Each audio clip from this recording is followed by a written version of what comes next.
कोई कह रहा 1937 में आए थे, कोई तीसरा कह रहा है नहीं 1938 में आए थे, चौथा कह रहा है 1939 में आए थे। एक पहले झूठ बोलने की एक नहीं, एक सही तारीख तो बनाओ। मतलब झूठ भी तुमको बोलना है तो कम से कम तय तो करो कि कौन से साल में बाबा साहब आए। लिखता नहीं हूँ, मेरी लिखने की आदत थी। जी। भाई, इतना किताबें लिख दी आपने और बाबा साहब की श्रद्धांजलि लिखने में आपकी स्याही सूख गई, आपकी हलक में जबान अटक गई कि मैं नहीं लिखता ये सारी चीज। और बाद में उन्होंने शंकराचार्य और पता नहीं किस किस को मिला करके कह दिया कि वो दोनों बुद्ध और शंकराचार्य को मिला जुला रूप डॉक्टर अम्बेडकर थे।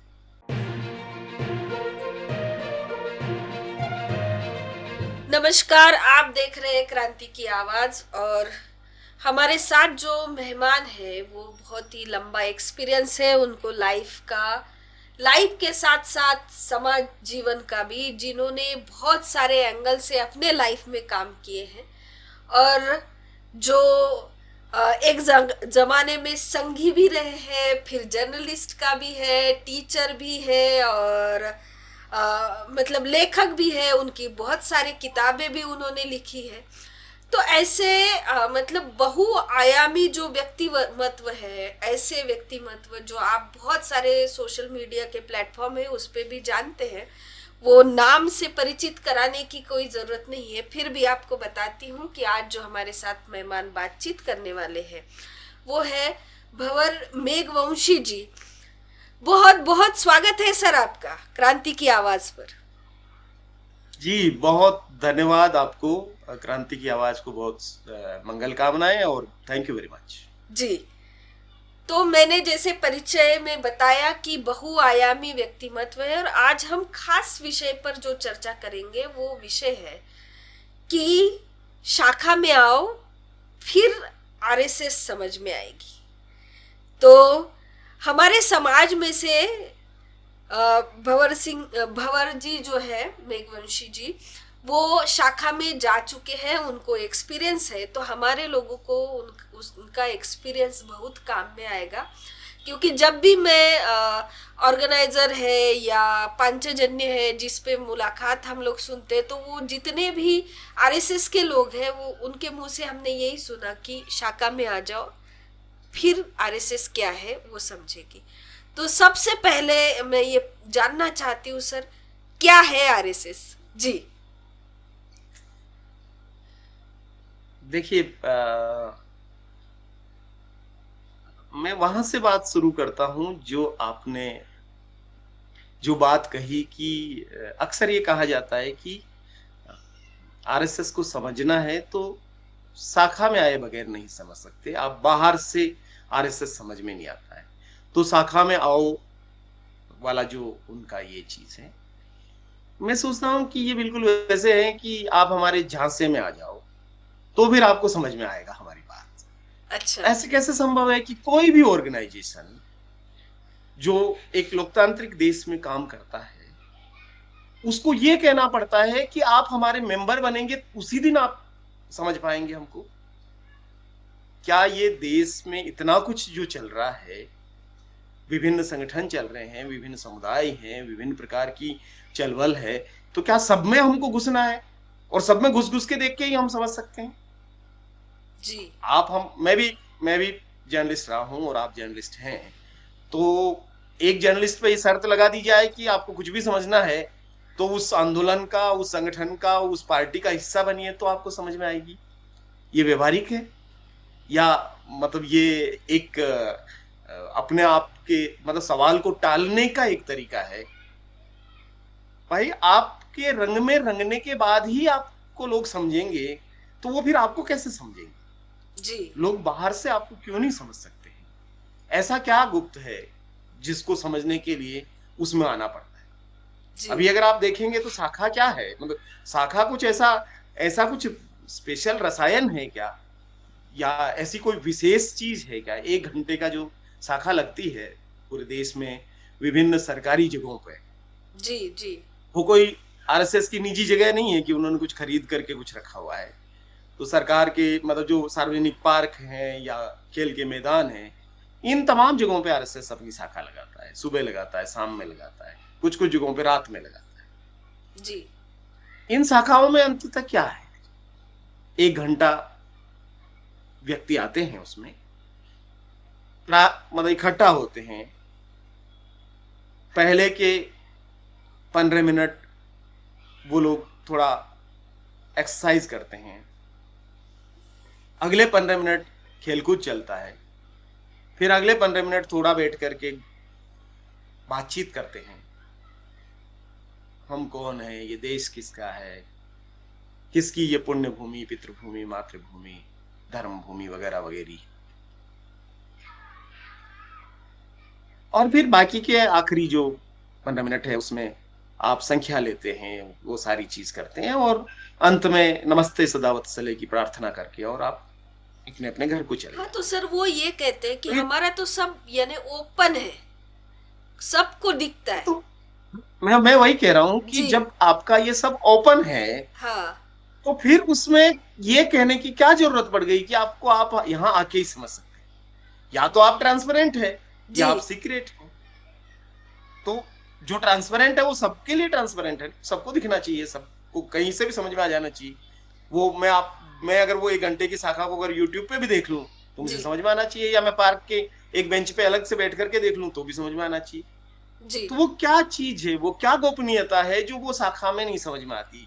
आप जिसको ओपननेस कह रहे हैं, वो उस पारदर्शिता कहाँ वहां नहीं है। तो एक्चुअली ये जो मैंने आपको बताया कि घंटे भर की जो शाखा है, उसमें जो बातचीत हो रही है, दरअसल वहां जो कहा जा रहा है, आरएसएस उसके ठीक विपरीत, जी। उसका आचरण जो है, वो वो जो कह रहे हैं वो और जो कर रहे हैं, उस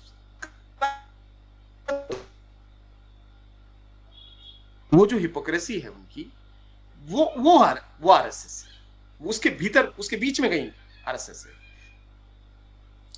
एक सांस्कृतिक संगठन है, लेकिन फुली पॉलिटिकल संगठन, पूर्णतः राजनीतिक संगठन। तो सब लोगों को लगता है कि नहीं, देशभक्त संगठन, नाम में जैसे कि राष्ट्रीय है। तो आपके इस राष्ट्रीय में क्या सारे 140 करोड़ लोग शामिल हैं? क्योंकि जब आप राष्ट्रीय होने का क्लेम करते हैं, तो इस राष्ट्र में रहने वाले तमाम धर्म, लिंग, जाति, समुदाय के जो लोग हैं, वो सब उसमें शामिल होने चाहिए। हाँ, जैसे उनको सुनते हैं बाहर जो भीतर। आधी आबादी है महिलाएं, जी। वो शाखा में आपकी आ रही है क्या?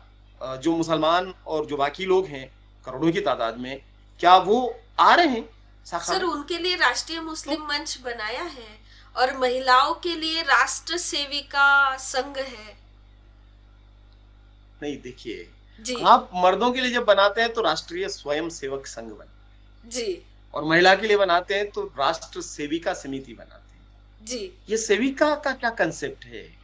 ये हमारी वर्ण व्यवस्था का जो कंसेप्ट है कि शूद्र और महिलाएं सेवा करेंगी, ये सेविका का कंसेप्ट उधर से आता है।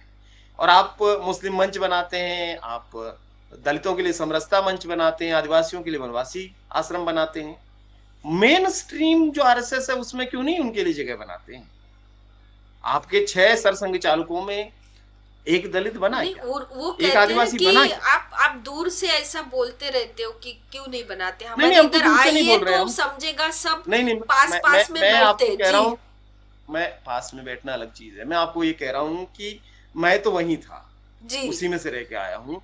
मैं प्रश्न पूछ रहा हूँ कि क्या आरएसएस के 6 सरसंघ चालकों में से एक भी दलित है, आदिवासी है? जब आप कह रहे हैं कि आपको तो सबको आपने समाहित कर लिया है, तो एक भी क्यों नहीं बना? उसमें से 5 तो सिर्फ ब्राह्मण है और एक क्षत्रिय को बनाया आपने, रजू भैया। जी।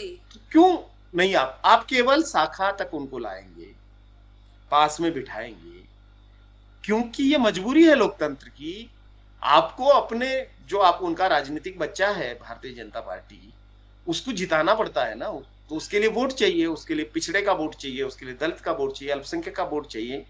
तो आरएसएस ने एक्सटेंशन काउंटर खोल रखे हैं और वहां बिठा देते हैं उनको, भाई तुम वनवासी हो, वनवासी कल्याण परिषद में बैठो, आदिवासी हो तो इधर।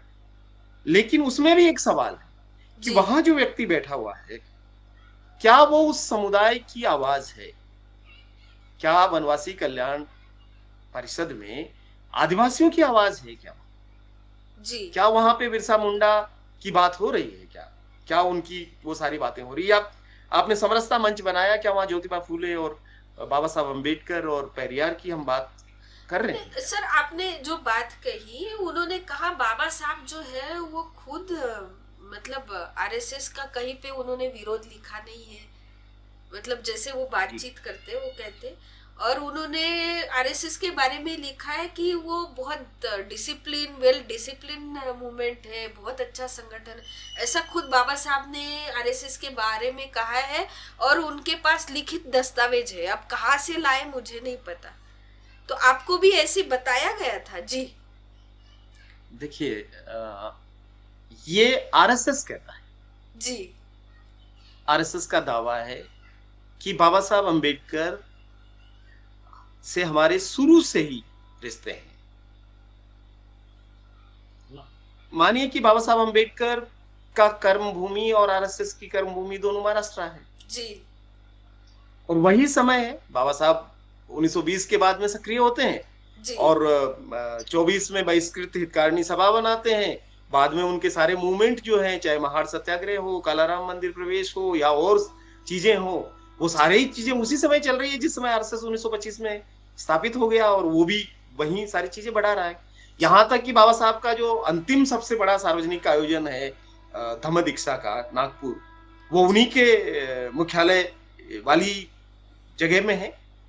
बाबा साहब अम्बेडकर ने अपने लिटरेचर में उनका जो स्पीचेस एंड राइटिंग्स है, अब तक छपे हुए सारे वॉल्यूम के आधार पर मैं ये दावे के साथ कह सकता हूं, उसमें केवल 3 बार आरएसएस, राष्ट्रीय स्वयंसेवक संघ का नाम आया है, और जी। तीनों बार आलोचना में नाम आया। जी।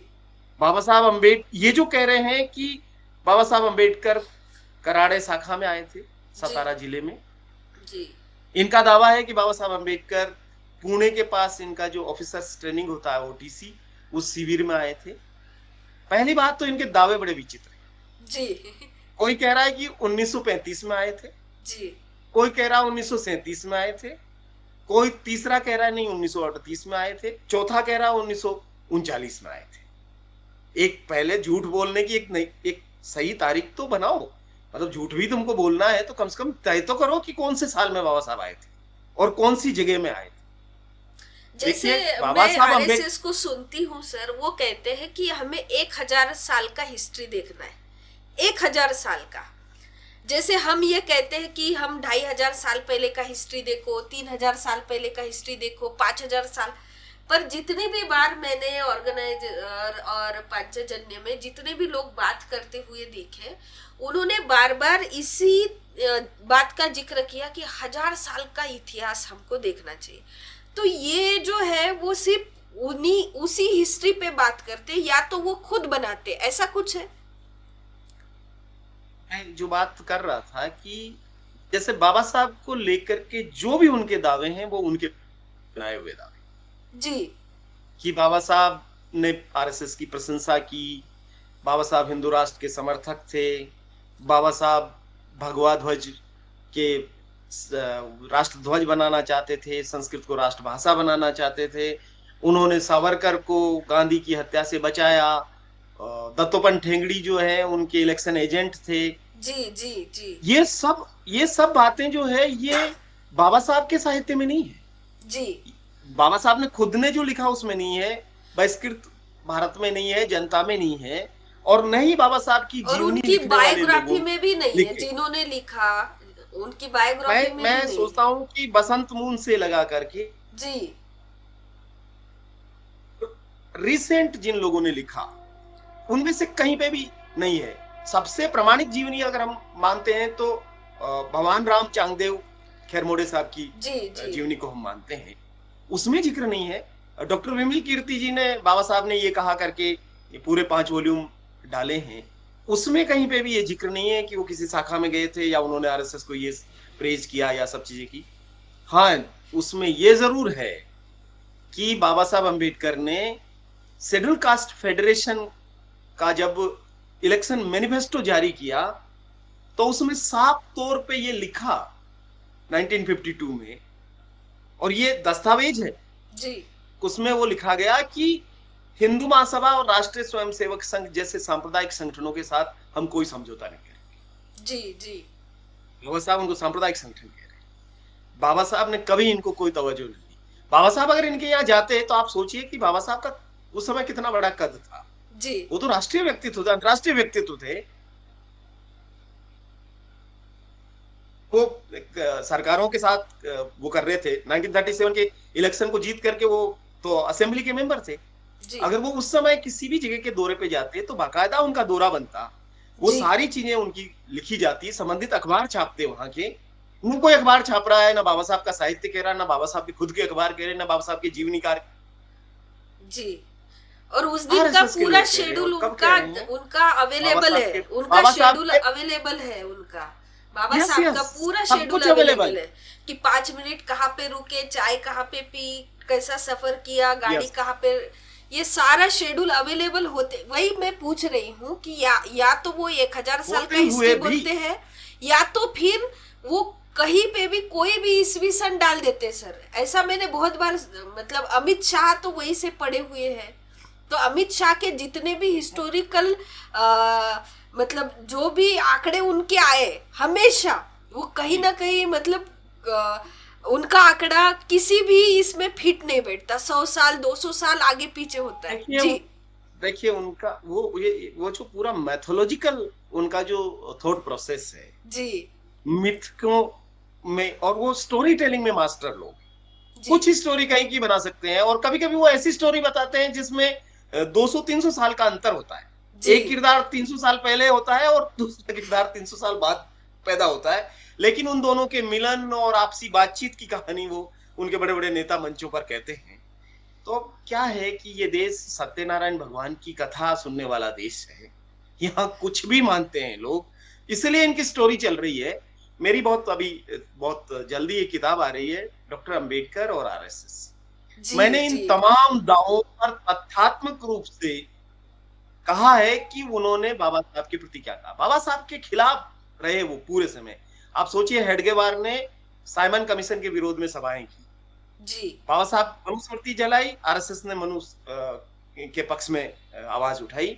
सावरकर ने मनुस्मृति दहन के 6 साल बाद मनुस्मृति को प्रेज करते हुए पूरा आर्टिकल लिखा मराठी में।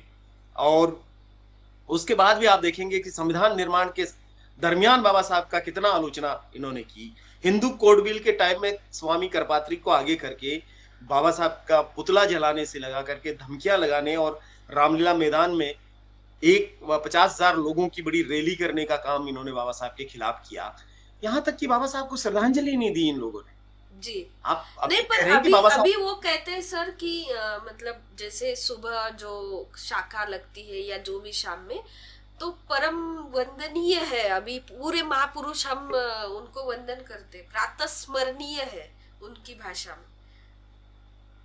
देखिए उन्होंने महात्मा, उनकी विचारधारा के व्यक्ति ने महात्मा गांधी की हत्या कर दी, और जी बाद में उन्होंने महात्मा गांधी को प्रातः स्मरणीय में शामिल कर लिया। पूरे बाबा साहब के जीते जी वो बाबा साहब के खिलाफ रहे। बाबा साहब को जितना कष्ट पहुंचा सकते थे, बाबा साहब को कितना तकलीफ जो दिया है वो किसने दिया, मुझे बताइए। क्या मुसलमानों ने दिया, क्रिश्चियंस ने दिया, या सिखों ने दिया? किन्होंने दिया? कौन लोग थे वो? कौन सी विचारधारा के लोग थे वो? हिंदुत्व विचारधारा के लोग थे। उन्होंने लड़ाई किससे लड़ी? वो पूरी लड़ाई उनकी उनके साथ रही। बाबा साहब को क्यों कहना पड़ा है कि हिंदू राज अगर आता है तो वो त्रासदी होगी या आपदा होगी, अगर इनके ही इतने समर्थक थे और इतना। तो ये सारी जो चीजें कह रहे हैं कि हमने एकात्मता स्त्रोत में बाबा साहब को प्रातः स्मरणीय बना दिया, वो तारीख बताए जरा कि कब बना दिया। जी 1975 तक। मैं उससे पहले की एक तारीख और बताऊं आपको। 1963 में गोलवलकर एक आर्टिकल लिखते हैं बाबा साहब की श्रद्धांजलि स्वरूप, और वो क्या लिखते हैं उसमें? वो लिखते हैं कि वैसे तो मैं लिखता नहीं हूं, मेरी लिखने की आदत नहीं, जी इतना किताबें लिख दी आपने, और बाबा साहब की श्रद्धांजलि लिखने में आपकी स्याही सूख गई, आपकी हलक में जवान अटक गई कि मैं नहीं लिखता ये सारी चीज। और बाद में उन्होंने शंकराचार्य और पता नहीं किस किस को मिला करके कह दिया कि वो दोनों बुद्ध और शंकराचार्य को मिला जुला रूप डॉक्टर अम्बेडकर थे। तो और उसके बाद में 1975 तक आरएसएस की किसी शाखा में कोई बौद्धिक कोई बातचीत बाबा साहब और पेरियार महात्मा फुले के बारे में नहीं होती थी। जी 75 के बाद में, क्योंकि वही समय है, आप याद करिए, दलित पैंथर के उभरने का, वही उसके बाद का वही समय है बामसेफ, DS4 और इन सब आंदोलनों के आने के। जी तो हमारा सामाजिक आंदोलन इतना जब बढ़ गया, इनकी मजबूरी हो गई कि बाबा साहब को स्वीकार करें, और फिर इन्होंने 80 के बाद स्वीकार करना शुरू किया। 83 में इन्होंने राष्ट्रीय समरसता मंच बनाया, और फिर धीरे धीरे धीरे करते करते, उसकी पूरी क्रोनोलॉजी दी मैंने अपनी किताब में। उसके बाद 2015 में ऑफिशियल ऑर्डर जारी किया उन्होंने, जी आरएसएस ने, अखिल भारतीय प्रतिनिधि सभा में, कि डॉक्टर अंबेडकर का चित्र हर जगह पर, उनके हर कार्यक्रम में और हर उनके दफ्तर में और उनके आनुषंगिक संगठनों के दफ्तरों में लगाया जाना चाहिए। अभी भी उन्होंने बाबा साहब की तस्वीर को ही एक्सेप्ट किया है, बाबा साहब को नहीं स्वीकार किया। नहीं तो बाबा साहब और उनके मतलब नाम करने में मैं आपसे कितना जानना चाहती हूँ कि अगर वो बाबा साहब को स्वीकार करेंगे तो उनको तो उनकी विचारधारा छोड़नी पड़ेगी ना सर। भाई, बाबा साहब को कैसे स्वीकार कर सकते? भाई, जो डॉक्टर हेडगेवार, सावरकर, गोलवलकर का एजेंडा लेके चल रहे हैं, जो हिंदू राष्ट्र का एजेंडा लेके चल रहे हैं, जो वर्णाश्रम और जाति पाति और इन तमाम चीजों के समर्थन में लोग हैं, जो संविधान के खिलाफ है, संविधान को बदल करके कोई और ऋषि संविधान लाना चाहते हैं, वो बाबा साहब को कैसे स्वीकार करेंगे? बाबा साहब को स्वीकार करना तो संवैधानिक राष्ट्र को स्वीकार करना है, समता, स्वतंत्रता, बंधुता और न्याय को स्वीकार करना है। इसी के तो खिलाफ खड़ा है हिंदुत्व, वो कैसे सर आप एक जर्नलिस्ट भी है, तो मैं उस नजरिए से आपसे पूछना चाहती हूँ कि जैसे जर्नलिस्ट या मीडिया की जो भूमिका है वो आज तक भी उन्होंने जो चीजें समाज के सामने लानी चाहिए थी, तो मतलब कांग्रेस है या बीजेपी है, आरएसएस है, तमाम बहुजन समाज के संगठन भी है, तो आपको लग रहा है कि भारत में मतलब मीडिया नाम की कोई चीज है जो समाज को पूरी सही जानकारी मिले या दी जाए? ऐसा कुछ हुआ? जैसे बहुत सारी बातें मुझे आपसे लेनी पड़ रही है, क्या है आरएसएस संगठन, क्या है, तो ये सारी चीजें या गतिविधियां समाज को क्यों नहीं मतलब जानकारी क्यों नहीं है? जी देखिए, मीडिया की बहुत सुंदर परिभाषा मानवर कांसीराम जी ने दी, जी और वो उनकी खूबसूरती थी कि वो वन लाइनर में सब कुछ उजागर कर देते थे। जी तो उन्होंने इंडियन मीडिया के लिए क्या कहा? हाँ उन्होंने कहा कि इसमें ब्राह्मण का दिमाग और बणिए का पैसा लगा हुआ है। तो मालिक सारे कौन है और जी संपादक कौन है? न्यूज रूम डाइवर्सिटी की जितनी भी स्टडी हुई है, चाहे CSDS ने की या और बाकी लोगों ने की, वो सब में ये सामने आया कि जो इंडियन मीडिया है, जिसको अपन जो मेन स्ट्रीम मीडिया कहा जाता है, मैं तो उसको मनु स्ट्रीम मीडिया कहता हूं, जी उसमें मालिक नहीं है हमारे लोग बहुजन, उसमें संपादक नहीं है, उसमें इवन एंकर नहीं है जी जो न्यूज को एक सेफ देते हैं। अगर हम कहीं नहीं है तो आप क्या सोचते हैं कि वो हमारे प्रति उनका कोई पॉजिटिव भाव रहेगा? आप पूरे इंडियन मीडिया का देखिए, उस समय का बाबा साहब के साथ क्या रवैया है। जी बाबा साहब को पूरे समय भारतीय मीडिया गालियां दे रहा था, उस समय जितना भी मीडिया था, जो भी था, ज्यादा अंग्रेजी से का, ज्यादा तो उर्दू का, ब्लैकआउट ही किया था। जी और जब भी लिखा बाबा साहब को, तब उनको क्या लिखा, वो सब कुछ दर्ज है। और जी बाबा साहब ने मीडिया के बहुत आलोचना में भी अपने उसमें लिखा कि मीडिया क्या रोल प्ले कर रहा है। मैं सोचता हूं कि मीडिया जो बाबा साहब के साथ रोल प्ले कर रहा था, एग्जैक्ट वही रोल आज भी प्ले कर रहा है। आज भी दलितों के प्रति, आज भी आदिवासियों के प्रति, आज भी अल्पसंख्यकों के प्रति, महिलाओं के प्रति क्या रवैया है। तो मेरा ये मानना है कि देखिए, मीडिया कभी भी हमारे प्रति संवेदनशील नहीं रहा है, अभी भी नहीं है। वो मीडिया में पूरा बाजार सांप्रदायिकता और कास्टिज्म का एक गजब का मिश्रण है, और वो ये घोल बना हुआ चीज है मीडिया, और वो हमारे खिलाफ खड़ा है। मान्यवर ने ये भी कहा कि मनी, मीडिया और माफिया हमारा दुश्मन। जी जी। तो मीडिया भी एक दुश्मन के ही रूप में हमारे सामने है। जी। तो ये हमको तो क्या मानना फिर चाहिए। मतलब जैसे आप आरएसएस और बीजेपी का विरोध करते हैं, तो मैं आपसे ये जानना चाहती हूँ, क्या इसका समाधान कांग्रेस है? जी।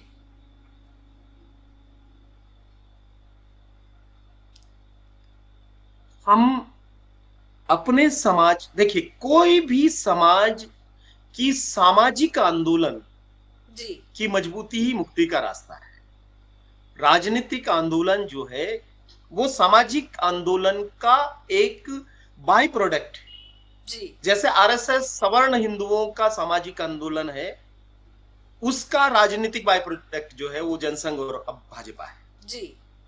तो जितने भी राजनीतिक सेक्युलर प्रगतिशील बहुजन राजनीतिक दल हैं, वो को प्रोडक्ट होने चाहिए, मेन प्रोडक्ट नहीं होने चाहिए। जी समस्या ये हो गई कि हमारा सामाजिक आंदोलन कमजोर है।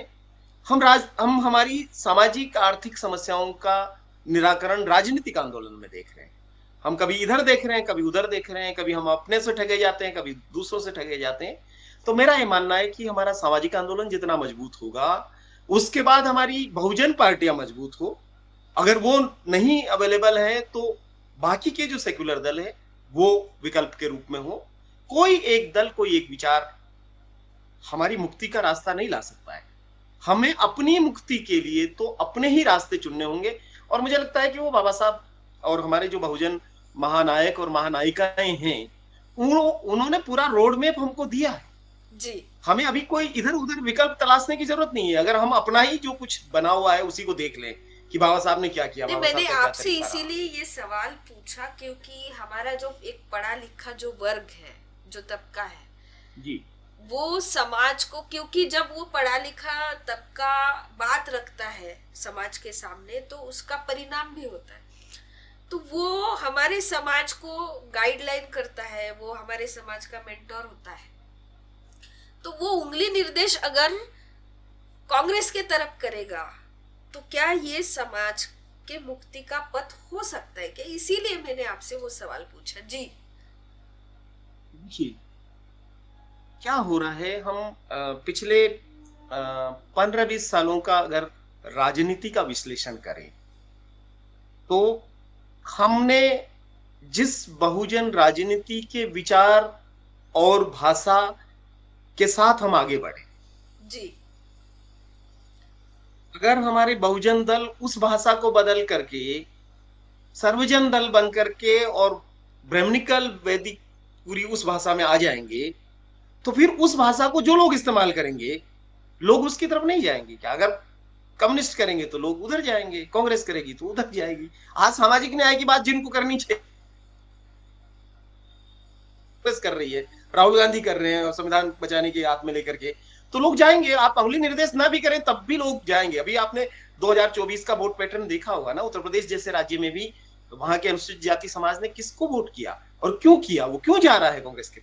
आज जो हमारे बुद्धिजीवी तबके के लोग उधर जा रहे हैं तो उसका कारण है क्योंकि आप, हमारा नहीं, फिर अपना जो उनको घर है बुद्धिजीवी वो कह अगर ठीक सकते हैं नहीं। क्या सर? बुद्धिजीवी होने का मतलब है अपने समाज को सही रास्ता दिखाना। या तो ऑप्शन ठीक से है तो वहां जाना, नहीं है तो ऑप्शन बनाना, ये होता है बुद्धिजीवी होने का मतलब। मेरे नजरिए से मुझे ऐसे लगता है वही बुद्धिजीवी है। अगर वो ऑप्शन नहीं है तो समाज के लिए ऑप्शन बनाता है, वो गुमराह नहीं कर बुद्धि सकता सर। जी नहीं, मेरा ये मानना है कि हमारे हमारे अपने ही राजनीतिक दल जो हैं वो खुद इतना गुमराह करने में लगे पड़े रहते हैं। तो मेरा ये मानना, देखिए मैं किसी की जी आलोचना नहीं करना चाहता, जी जी नहीं करता हूं। मेरा ये मानना है कि जो भी विकल्प बने, जो भी कोशिशें हुई और जो लोग भी कोशिश कर रहे हैं, और जो सारे प्रयासों को मेरा समर्थन रहता है और मैं उनको समर्थन करता हूं, क्योंकि अपना घर होता है और अपन चाहते हैं कि अपना कुछ बने। लेकिन अगर अपना कुछ नहीं बन रहा है तब ऐसा ना हो कि विकल्पहीनता की स्थिति में, तो वैसी परिस्थिति में जो भी विकल्प है, और लोग अपने अपने तरीकों से विकल्प का निर्धारण करते हैं। आप कहां से आते हैं उससे भी विकल्प का निर्धारण हो। आप जी अगर महाराष्ट्र से हैं तो आपके पास विकल्प दूसरे हैं, और एक लंबी लेगेसी है आपके पास जी बहुजन आंदोलन की, विचार की। तो उसमें बहुत सारे पार्टी के टूटन भूटन ये वो सब होने के बावजूद भी लोग लगे रहते हैं बाबा साहब के झंडे के साथ कि भाई हमको नीला झंडा पकड़ करके अपना करना है काम। लेकिन कई जगहों पे बाबा साहब का विचार बहुत अंत में पहुंचा, पहले कोई दूसरा विचार था। कई जगहों पे लोगों को क्रांतिकारी कम्युनिस्ट मूवमेंट ने लोगों को मदद की, उनको लगता है कि हमारा रास्ता इधर है। तो इसलिए, और चूंकि जब आप एक पैन इंडिया एक अप्रोच लेते हैं, तब हमें तमिलनाडु में खड़े होकर के वहां की द्रविडियन पॉलिटिक्स के मॉडल के साथ खड़े होना जी पड़ता है। और जब आप उत्तर प्रदेश में आप देखते हैं तो वहां जो सक्सेस है राजनीति का वो बहुजन समाज पार्टी का है, तो वो सक्सेस के साथ आपको बात करनी पड़ेगी। लेकिन आप गुजरात में खड़े होंगे जहाँ केवल 7% हमारी आबादी है, तो वहां वो लोग किधर जाते हैं, थोड़ा इधर जाते हैं थोड़ा उधर जाते हैं, वही मतलब वो सब चीजें कर सकते हैं। और फिर जो पूरा हिंदी भाषी इलाका है नॉर्थ का, उसमें बाबा साहब का विचार बाबा साहब के रहते हुए उतना आगे नहीं बढ़ा जो जी उनके जाने के बाद बढ़ा। तो मेरा ये मानना है कि मैं अभी अभी जो चुनौती है हमारे सामने, अभी तो लोकतंत्र के लिए भी चुनौती है, अभी तो संविधान के लिए चुनौती है, अभी तो हम अस्तित्व की लड़ाई लड़ रहे हैं। और इसी इसी परिस्थिति में मेरा ये सोच है कि अभी जो सामने लोग हैं, जो बड़ी चुनौती है, उससे हम सब लोग मिल के लड़ें। फिर हम लड़ लेंगे बाद में कि भाई हम क्या करना क्या नहीं करना। लेकिन आप देखते हैं ना, हमारे छोटे छोटे दल एक दूसरे को नीचा दिखाने में लगे पड़े हैं। ये उसको नीचा दिखा रहा, उसको ने, अरे भाई हमको सदियों से लोग नीचा दिखाते रहे, लोग गाली देते रहे, हम ही एक दूसरे को नीचा दिखाएं, हम ही एक दूसरे को गाली दें। हमें कहते अगर हैं किसी जैसा की समाज असहमति है होता तो हम है चुप रह वैसी सकते हैं। वैसी उसको लीडरशिप मिलती है। तो अब लीडरशिप का दोष है या समाज का दोष है? देखिए, लीडरशिप आपने कहा ना बुद्धिजीवियों का काम है, जी लीडरशिप का काम है समाज को वैसा निर्मित कर। वो काम किसका है? क्या वो जो रोज मजदूरी करने जाता है इंसान, वो उस उस मजदूर से आप उम्मीद करेंगे कि वो समाज को दिशा देगा? क्यों दिशा देगा? जो रोजमर्रा की जिंदगी में रोज कुआं खोद के रोज पानी पी रहा है, जिसको पेट भरने के लिए भी नहीं है, जो किसी झोपड़पट्टी में रह रहा है, जिसको अपने बच्चों के भविष्य का कुछ पता नहीं है, जिसके पास न शिक्षा है, न स्वास्थ्य है, न दवाई है, न पढ़ाई है, उससे समाज का क्या हम उम्मीद कर रहे हैं? जो पढ़ा लिखा बुद्धिजीवी मध्यम वर्गीय तबका हमारे यहाँ है, जी उसका जिम्मेदारी है कि वो समाज का पॉलिटिकल एजुकेशन करे, उसको सिखाए। देखिए, जितने लोगों ने मान्यवर नहीं, कांसीराम क्यों आप सफल जो हुए, जहां से क्योंकि आए हैं जी उन्होंने उन्होंने कैडर कैंप के जरिए लोगों को सिखाया। आप सुनते हैं पिछले 15 साल में कोई कैडर कैंप होते हैं, कोई बातचीत हो रही है? तो हम देखिए, हम वो जो सो कॉल्ड मेन स्ट्रीम पार्टियां हैं, उनकी नकल उतारने लगेंगे तो हम कुछ नहीं बन पाएंगे, क्योंकि हमारे पास ना वैसा रिसोर्स है, ना वैसा हमारा समाज है जो समझता हो इन सारी चीजों को। हमें अभी तो अपने समाज को ही संगठित करने का काम करना है, उसके साथ साथ संघर्ष भी है हमारा, उसके साथ साथ ऑर्गेनाइज भी होना है। तो बहुत सारी चीजें हैं हमारे जी। चीजों के साथ। तो जैसे आप जहाँ से आए हैं और वो एक्सपीरियंस हमारा बाकी था कि शाखा में जाने के बाद क्या आपको भी लगा था कि मैं बहुत प्राउडली अपने राष्ट्र के लिए, मतलब पूरे राष्ट्र के लिए काम कर रहा हूँ और आने वाले समय में राष्ट्र निर्माण का, नव निर्माण का काम? तो ये कौन सी एज में आप उधर थे? जी मैं 13 साल की उम्र में गया, और जी ये आरएसएस का वो सोचा समझा चीज है कि वो 8 से लगा करके 14 साल के बच्चों को लेते हैं। उनकी नजर उन पे होती है, क्योंकि उनका ये मानना है कि हमको खाली स्लेट पर लिखना है, जी ताकि बिल्कुल जो, जैसे लोग कहते हैं ना ब्रेन वॉश करते हैं, एक्चुअली वो ब्रेन वॉश नहीं करते हैं। जब ब्रेन बन रहा होता है, ब्रेन की वायरिंग और इंजीनियरिंग हो रही होती है, देन उसी समय वो उसमें घुस जाते हैं। तो वो ब्रेन ही ऐसा बनाते हैं बच्चों का, वो जीवन भर फिर उनके लिए काम करते हैं। तो वो उनकी उम्र होती है, तो उसी उम्र में मैं भी उनके उसमें आया। तो मेरे अपने भूगोल के टीचर जो स्कूल में पढ़ाते थे, वही गांव में शाखा लगाते थे। तो हमारे लिए वो नवा पीरियड था स्कूल का, जैसे कि 8 पीरियड स्कूल में और नवा पीरियड आरएसएस की शाखा। तो वही गाने, वही बातें, वही सब चीजें चलती थी। तो ऐसे मेरा तो आप वहां जाना हुआ। साप्ताहिक शाखा और में जाते चूंकि थे या दैनंदिन शाखा में जाते थे सर? दैनिक दैनिक दैनिक। पर डे वाली।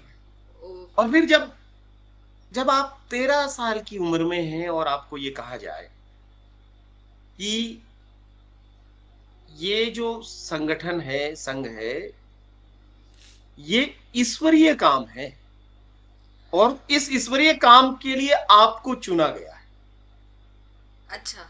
और आपको जी लगा करके भाई साहब कह करके उस उम्र में लोग बात करें। आमतौर पे तो दलितों को गालियां देते हैं लोग, बिल्कुल बुजुर्गों बिल्कुल। को भी गाली दे के बात करते हैं, और 13 साल के बच्चे को अगर इस तरीके से जी लगा करके सम्मान दे के बात की जाए, तो उसको लगता है कि भाई यही तो राष्ट्र बनाना है, इसी सम्मान की तो हमें चाहत है। जी और फिर ये जो समथिंग स्पेशल वाला भावना है कि भाई मुझे तो ईश्वरीय काम के लिए चुना गया है, बहुत और लोग हैं इनको तो नहीं चुना, मुझे चुना।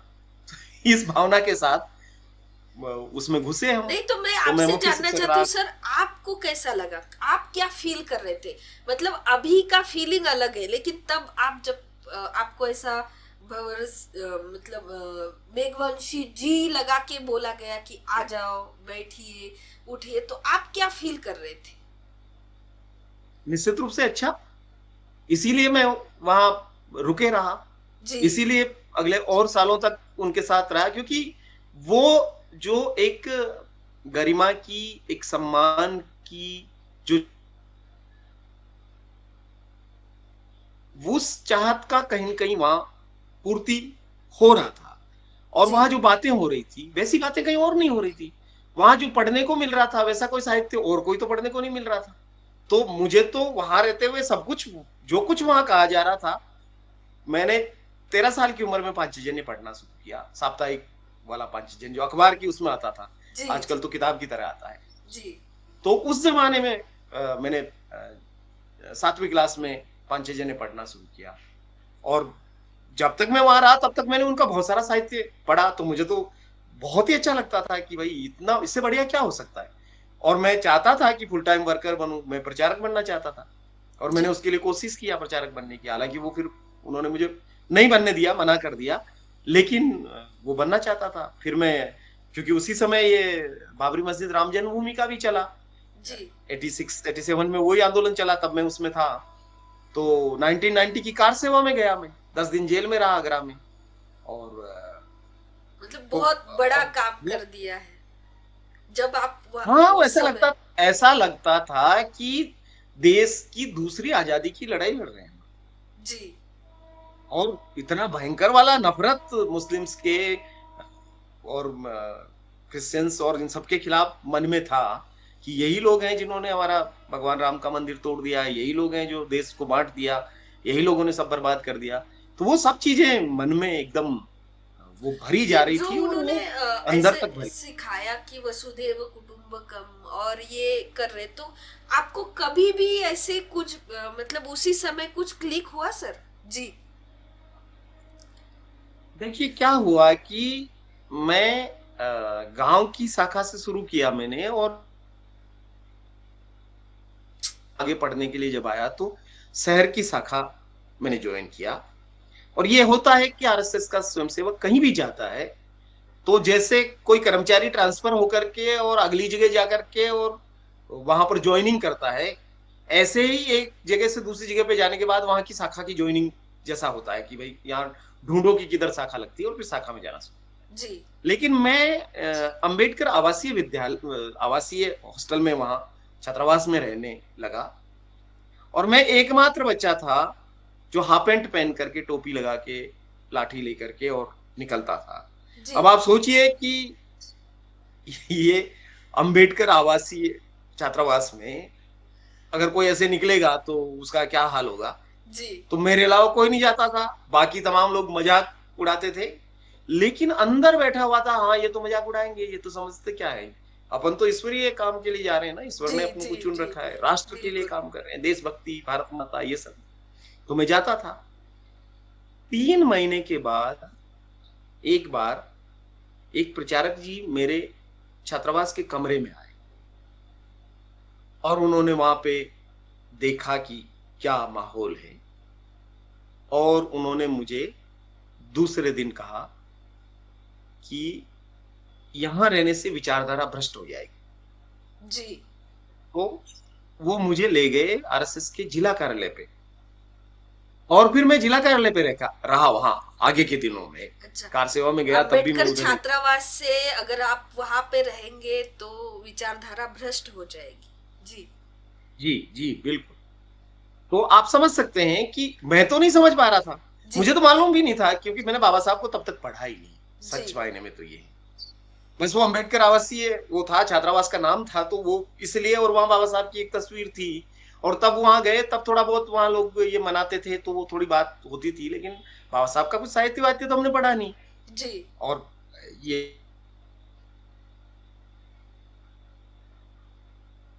अम्बेडकर नाम उस एकात्मता स्त्रोत में आता था, उसके अलावा कोई चर्चा नहीं थी बाबा साहब की।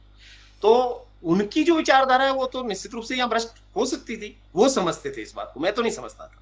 फिर जब मैं वहां था तो ये भी हुआ कि एक बार कोई एक स्वयंसेवक जो काफी सालों तक रहे, उनके बारे में पता चला कि वो किस आचार्य रजनीश के शिष्य हो गए हैं और उन्होंने शाखा में आना बंद कर दिया है। तो वो प्रचारक जी उनको समझाने गए, तो मुझे भी साथ ले गए, जी। और हम उनके घर जाकर के, और उन्होंने उनको समझाया, मैं तो क्या ही समझाता।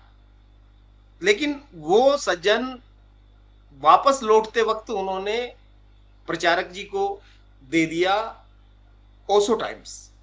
जी। तो उन्होंने तो हाथ में नहीं लिया, लेकिन उन्होंने मेरी तरफ इशारा किया, तो मैंने हाथ में ले लिया, जी। और मैं साथ लेकर के आके और आरएसएस के ऑफिस में संघ कार्यालय आकर के मैंने पढ़ना शुरू किया। तो जब मैंने उसको पढ़ रहा था तो ये आए प्रचारक जी, और इन्होंने छीना उसको और ऊपर फेंका उसको। उन्होंने कहा, ये क्या पढ़ रहे हो? जी। मतलब ओशो के विचार से भी आपकी विचारधारा भ्रष्ट हो जाती है, अम्बेडकर छात्रावास में रहने से भी आपकी विचारधारा भ्रष्ट हो जाती है। लेकिन वो फेंकने का मेरे पे ऐसा असर हुआ, मैंने कहा कि कुछ तो है इसमें जिसको पढ़ा जाना चाहिए। जी। तो बाद में मैं बाहर से खरीद के उसको पढ़ने लगा कि ओशो क्या कहते हैं और क्या नहीं कहते हैं। बस आपको पढ़ने ही नहीं, ये तो वहां से जब निकला तब मैंने बाबा साहब को पढ़ा कि एक्चुअली डॉक्टर अंबेडकर क्या थे और क्या सारी चीजें। वहां चर्चा ही नहीं थी बाबा साहब की, तो क्या ही पढ़ते और क्या सुनते। जी। फिर आपके मन में, जैसे आपने बाद में पढ़ा, तो छोड़ने का विचार कब क्लिक हुआ कि इसको छोड़ देना चाहिए? जी। है वो विचार क्लिक हुआ नहीं, एक घटना हुई जिसकी वजह से ये हुआ। क्योंकि मैं कार सेवा में गया, उसके अगले साल 1991 में मंदिर सौंपो या गद्दी छोड़ो करके एक बड़ा जलसा किया गया, हर जिले में रैली जुलूस निकाले गए। तो हमारे यहाँ भी रैली जुलूस निकला, और उसमें पुलिस के साथ टकराव हुआ। फायरिंग, पुलिस फायरिंग में 2 लोग मारे गए, वो दोनों हिंदू थे। तो जी। उनको शहीद घोषित करते हुए उनको उनके अस्थि कलश लाए गए, और ये अस्थि कलश मेरे गांव में भी पहुंचे, जी। और हमने अपने घर में खाना बनाया उनके लिए। तो कुछ और आरएसएस से जुड़े हुए सेवा भारती और इन सब संगठनों के लोग थे। तो जब रात में कार्यक्रम होने के बाद में मैंने उनको खाने के लिए आमंत्रित किया, तो उन्होंने वहां बैठ के खाना खाने से इनकार कर दिया मेरे घर में। जी। और मुझे उन्होंने कहा कि, मुझे समझाते हुए एक तरफ ले जाके समझाया कि आप तो राष्ट्रभक्त हैं, और आप जानते हैं हिंदू समाज कैसा विषम है, और हम तो आपके साथ खा लेंगे, लेकिन ये साधु संत का थोड़ा वो मुश्किल है, तो आप पैक करके दे दीजिए। जी। तो हमने खाना पैक करके दिया उनको, और वो ले गए, और 3 किलोमीटर बाद ले जा करके उसको सड़क के किनारे फेंक गए। और देर रात दूसरे गांव में पहुंच करके उन्होंने वहां एक ब्राह्मण वैद्य के घर में खाना बनवाया, और फिर उस खाने को खाया। तो जब सेकेंड डे मुझे ये खबर मिली कि ऐसा उन्होंने मेरे साथ किया, पहला तो ये कि मेरे घर नहीं खाया, उसको डिनाई किया। दूसरा ये कि पैक करके ले गए और फेंक के चले गए। और तीसरा ये कि उन्होंने सोकाडा प्रकाश के घर में खाना बना करके खाया। तो मैं उस जगह पे पहुंचा जहां खाना फेंका गया, और वहां उस जगह पर मैंने अपने आप से वो सवाल पूछा कि मैं जिनके लिए अयोध्या में जाकर के मरने के लिए तैयार हूं, जी। अगर वो लोग मेरे घर का खाना खाने के लिए तैयार नहीं है, तो फिर मैं कर क्या रहा हूं? और दूसरा, उसी के साथ ये सवाल भी आया कि ये जो हिंदू राष्ट्र में बनाने की कोशिश कर रहा हूं, उस हिंदू राष्ट्र में मेरी औकात क्या है? जी मेरी जगह। और वह वो टर्निंग पॉइंट है जहां फिर मैंने जाति का सवाल, जातिगत भेदभाव के सवालों पर चर्चा करना शुरू किया और पूछना शुरू किया नीचे से लगा करके, उस समय के सरसंघचालक तक से चिट्ठी लिख करके या लेख लिख करके कि ऐसा क्यों किया गया मेरे साथ। मैं तो प्रचारक बनना चाहता था, मैं तो फुल टाइमर हिंदू राष्ट्र के लिए ही काम करना चाहता। तुम और अयोध्या जो लोग गए उसमें कई लोग तो मारे गए, जी हम भी पहुंचते तो हो सकता मारे जाते। तो क्या करते आप, हमारी लाश को सरयू में बहा देते, घर तक भी नहीं लाते, क्योंकि एक अछूत की लाश को आप क्या फर्क पड़ता आपके लिए। जी जी। तो इन सारे सवालों के साथ मतलब जब मैं आपकी बाहर निकला, कहानी से मुझे ऐसा प्रतीत हो रहा है कि अनगिनत मेघवंशी जी अपने ही मतलब जो राष्ट्र वो बनाना चाहते हैं जिसमें उन उनके लिए अछूतपन होगा, निष्ठा होगी, मतलब वर्ण व्यवस्था में वो अभी भी चौथे श्रेणी पे रहेगा, अधिकार विहीन रहेगा, मतलब विषमता में जिएगा, मान सम्मान सब चला जाएगा, उसके लिए काम कर रहा है। बिल्कुल बिल्कुल सही। आप जिस नतीजे पे पहुंची हैं वो बिल्कुल ठीक समझी हैं। हम हमारे ही खिलाफ काम कर रहे थे। और ये हम सामाजिक जिस जिस समरसता के नाम पे पूरे भारत में कितने मेघवंशी इस काम में लगे पड़े हुए हैं। देखिए, लाखों की तादाद में हमारे समाज का पढ़ा लिखा, समझदार, शहर में बसने वाला, जिसके पास अच्छी खासी आमदनी है, नौकरी पैसा है, वो इस चक्र में फंसा हुआ है। वो बनाना चाहता है हिंदू राष्ट्र, वो जगह ढूंढ रहा है कि इस हिंदू राष्ट्र में मेरे लिए जगह होगी, जबकि ये हिंदू राष्ट्र मनुस्मृति के आधार वाला हिंदू राष्ट्र होगा, इसमें कोई जगह नहीं बनने वाली। ये थोड़ी बहुत जो जगह बन गई, आप हम बात कर पा रहे हैं, ये इस संविधान की वजह से और इस संवैधानिक राष्ट्र की वजह से बनी हुई है।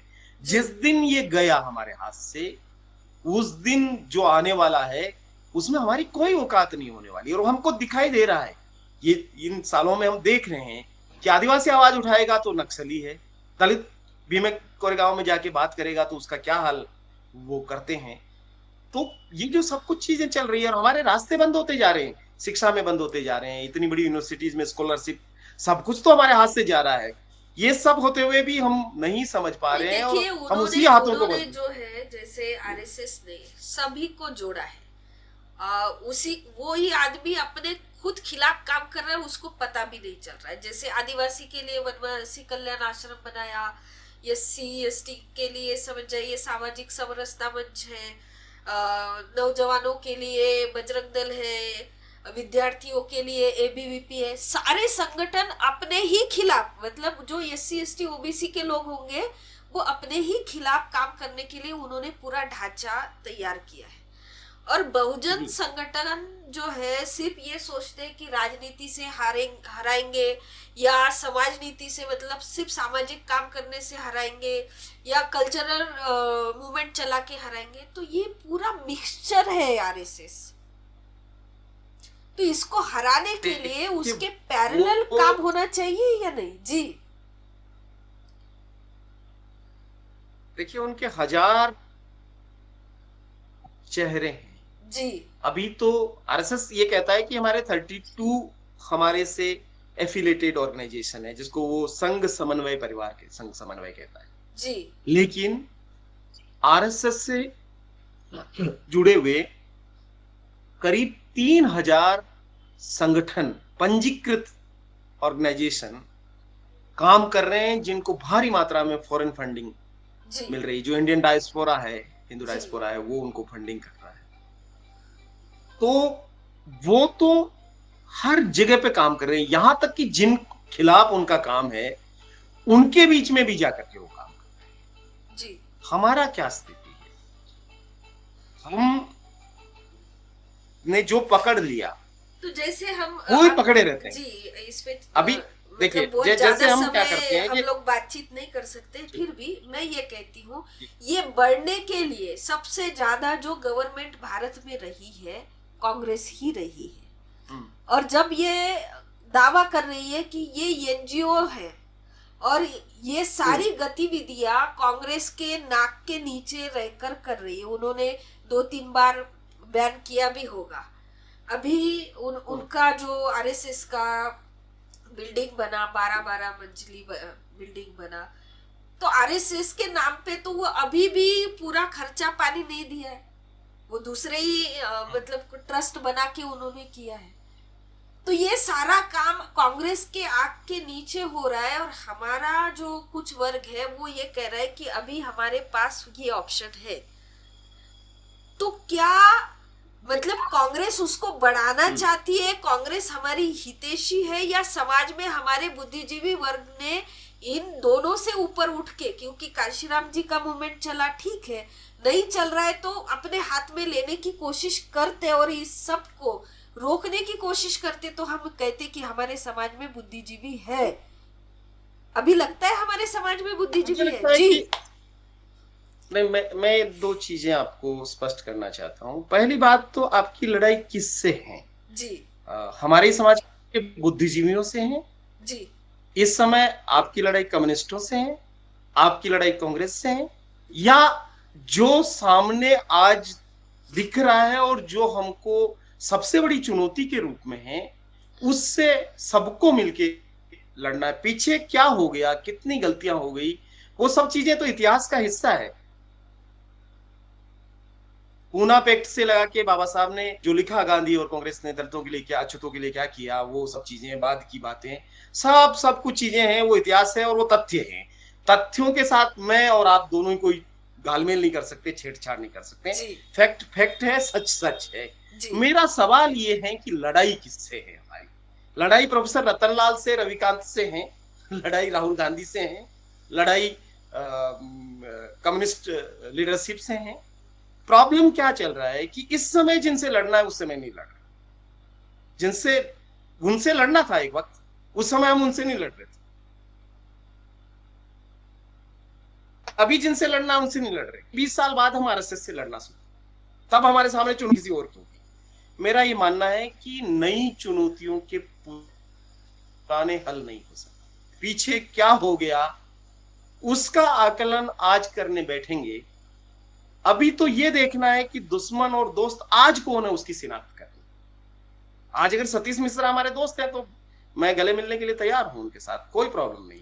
आज अगर अमित शाह हमारे हितैषी हैं तो ठीक बात है, स्वीकार कर लेते। मोहन भागवत जी हमारे सर्वाधिक हितैषी हैं, वो कर लेते। मतलब मैं कोई पर मेरा ये कहना है कि क्या हमारा निष्कर्ष वहां है कि हम कांग्रेस को मतलब वो माने? हम ये पूछना चाहते कि भाई अगर बीएसपी के मिश्रा जी नहीं चलते तो कांग्रेस के जितने भी मिश्रा जी, शुक्ला जी, सब चल जाएंगे जी। नहीं, क्यों चलना चाहिए? हमारे नेतृत्व क्यों नहीं आना चाहिए सब जगह में? देखिए, दलित समाज कोई होमोजेनिक सोसाइटी नहीं है ना, उसमें सभी पार्टियों में लोग रहेंगे। हम कुछ भी करके नहीं रोक सकते। हम सोचे कि सारे लोग बसपा में शामिल हो जाए या सारे लोग आसपा में शामिल हो जाए, भारिप में आ जाए, नहीं आएंगे जी। ये सारे लोग सारे समय में थे। बाबा साहब के समय में भी, महामानव के समय में भी लोग सब जगह पे थे, उनको हरा भी रहे थे, ठीक है ना? और तो ये हमारे समाज में सारे लोगों के, देखिए, सबको कुछ न कुछ प्राप्त करना है, सबकी अभिलाषाएं हैं, राजनीति में इच्छाएं होती है। सब तो एक जगह से नहीं प्राप्त कर सकते हैं, तो जहां जहां से प्राप्त कर सकते हैं उस काउंटर पे लोग खड़े होंगे। मेरा ये मानना है कि राजनीतिज्ञ जो हैं या राजनीतिक दल जो हैं वो कितना कर पाएंगे, उन्होंने कितना किया, और हमारे राज आ जाएगा तो भी हम कितना कर पाएंगे। दरअसल राज आने से समाज नहीं बदलता है, ये अनुभव है हमारे पास जी। हमारे कई बार राज आ जाने के बावजूद बदला क्या? हमने कई बार अपने मिशन का आदमी भी जिता देते हैं, उसके बाद में भी थोड़े दिन बाद पता चलता है कि वो तो कमीशन का आदमी निकल गया, भाई वो तो मिशन का रहा ही नहीं। तो ये सब चीजें होगी। मेरा ये मानना है कि इन सब गलतियों से हम सीखते हुए, चाहे वो हमारे दलों में रही या दूसरे दलों की गलतियां रही, वो सबको सीखते हुए आज हमको क्या बचाना है। और आज मैं सोचता हूं कि आज जो बचाना है वो है इस देश का लोकतांत्रिक जो राष्ट्र का चरित्र है उसको बचाना है, संविधान को बचाना है। और ये जो पूरा बंधुत्व है, जिस फ्रेटर्निटी की बात बाबा साहब ने बहुत मेहनत करके प्रियम्बल में जो सबसे महत्वपूर्ण चीज उन्होंने डाली वो थी बंधुत्व की बात। उस बंधुत्व को बचाने के लिए, इस हिंदुत्व के मुकाबले उस बंधुत्व को स्थापित करने के लिए हम सब मिलके क्या कर सकते हैं? क्रांति की आवाज और मैं जी मिलके क्या कर सकता हूँ? जी जी बसपा, असपा, भारिप और हमारे तमाम दलित जी संगठन और जो सेक्युलर, प्रगतिशील, जो भी जनवादी, सब मिलकर के इस समय इस बीमारी को कैसे अपन इस देश से खत्म कर सकते हैं, उसके लिए मैं सबके साथ आने के लिए तैयार हूँ, सबसे मिलने के लिए तैयार हूँ। मैं बिल्कुल छुआ-छूत नहीं करता। मुझे आप किसी मंच पे आप देख सकते हैं, मुझे मायावती जी से कोई प्रॉब्लम नहीं है, मुझे चंद्रशेखर जी से, मुझे बाला साहब अम्बेडकर से कोई दिक्कत नहीं है, मुझे राहुल जी से कोई दिक्कत नहीं है, कम्युनिस्ट पार्टी से भी कोई आकर के कहना चाहे कि भाई हम संविधान की लड़ाई में आपके साथ हैं, हम रहेंगे, क्योंकि आज चुनौती है, उससे निपटना है और हम सबको मिलकर निपटना है। बस मेरा रिक्वेस्ट जी इतना जी। सा। अंत में मतलब लास्ट में जो आपने बात की कि सभी लोग जो संविधान को बचाना चाहते हैं और वो अगर इकट्ठा आते हैं, और खास करके बहुजन समाज के जितने भी एससी एसटी ओबीसी एनटी विजेएनटी और माइनॉरिटीज की जितनी भी मूवमेंट है, अगर वो एक साथ आती है, नहीं भी एक साथ आती है पर अपने पार्टी का एजेंडा रखते हुए कुछ अलायंस बना के अगर काम करते हैं, तो हम अपनी ताकत कांग्रेस को भी दिखा सकते हैं, बीजेपी को भी दिखा सकते हैं, ऐसा सर का कहना था। तो सर आपने बहुत एक्सपीरियंस दिया और मैं आपके बुक का इंतजार करूंगी। आप प्लीज हमें ये वो कॉपी जो है, क्योंकि हमें हमारे समाज को, जैसे वो लोग बोलते हैं, आके देखिए, तो हमारे समाज के एक प्रतिनिधि के तौर पर आप गए, तो मुझे ऐसे लगता है कि मैंने क्या सीखना चाहिए, तो शाखा में मैं बिल्कुल नहीं जाऊं, है ना। तो ये एक्सपीरियंस हमारे समाज को हो, तो आपका बहुत बहुत शुक्रिया कि आपने हमें इतना कीमती समय हमारे चैनल को दिया। हम चाहते हैं कि ऐसे ही आप ऐसे प्लेटफॉर्म पर हमें हमेशा मार्गदर्शन करें, समाज को भी मार्गदर्शन करें। जी थैंक यू वेरी मच। जय भीम। बहुत बहुत शुक्रिया। जी सर, जय भीम।